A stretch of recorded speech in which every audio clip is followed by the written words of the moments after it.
show of hands, who has to make the trip through the Concord Rotary on their daily commute to work? Or even semi-occasionally. Some of you guys have even probably had to go through that Rotary just to get here tonight.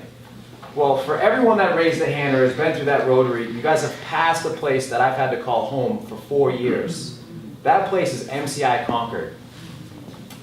In 2009, with my hands and feet shackled, I had to shuffle into Concord State Penitentiary. I wasn't scared. No. I mean, I'm a tough guy, but no, I'll stop bullshitting for you. With shows on HBO like Oz, man, who wouldn't be, right? So, while most of my friends were graduating college, and anyone else my age, just adjusting to being an adult, I was adjusting to an entirely different situation. And shortly after being in there and the shock of actually being in prison wore off, the mind-dulling boredom set in.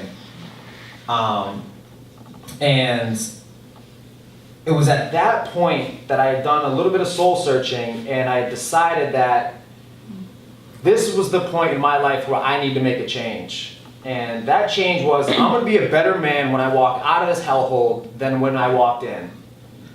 So it was at that point that I thought I'd start focusing on a few goals that I would set for myself.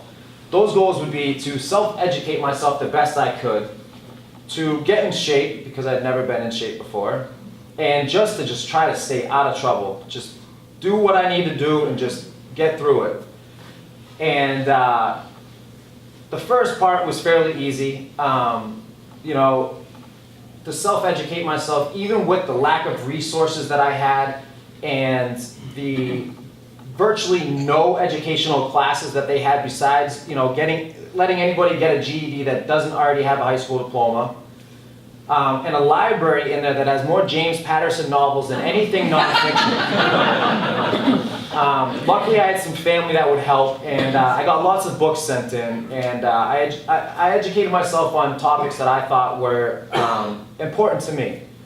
The second part, with all the time in the world, was also not very difficult. I did get myself in shape. It was that third goal that I set for myself that was far harder than the first two, and it was staying out of trouble. So I was in an environment where, even on a day-to-day basis, let alone year to year, it was virtually impossible to stay out of any sort of conflict. And I'm not going to say I was an angel. I got into a few testy altercations in there, but with a wee bit of luck, I was able to stay out of just enough trouble to make it to minimum security, and after minimum security, pre-release. Real quick, for any of you guys have never heard of pre-release, it's where inmates are allowed to leave the prison during the day to work, and in hopes of that they're able to save a little bit of money and gain enough work experience that when they are released, they don't return immediately to crime. A lot of problems guys have is they get out, they got nothing, they got no money, and they just go back to doing what they were doing. So it was when I got to pre-release that I saw a job listing, and the job listing was looking for cooks. Great, I know how to cook. It's virtually the only thing I've ever done. And it was at that job interview that I met someone who gave me an opportunity. And I seized that opportunity. I worked my ass off, and it really paid off. And I was able to save a little bit of money, and it was while enjoying this job that I felt I found my calling. Why not become a chef? It's a line of business where, honestly, having a criminal record is not that big of an issue. In fact, every restaurant I've worked up to this point has had a criminal or two.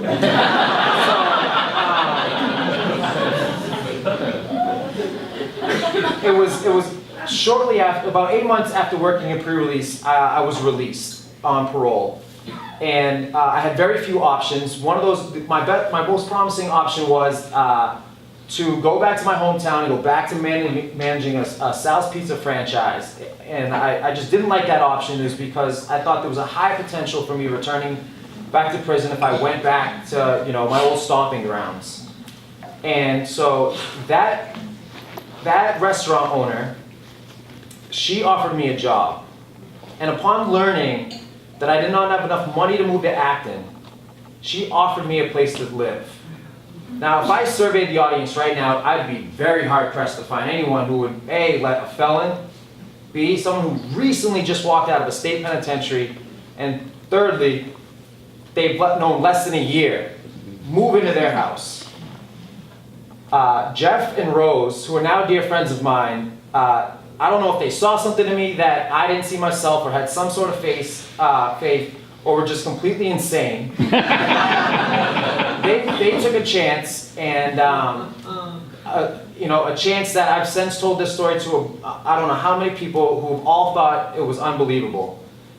And to this day, I'm still a chef in Acton, and I knew I had a lot of obstacles while I was inside, but I had even more getting outside because, I mean, it is hard. A lot of, you know, the state does nothing to help anyone recently getting out. And so what I'd like to say is, and just point on, is not everybody behind that 25-foot concrete wall is a monster. And, you know, I'm not gonna lie, some of them definitely are. But, some of them are just guys that have, you know, made a few mistakes and need a direction. They need a fresh start. The type of fresh start that I was given and I just seized. Thank you guys.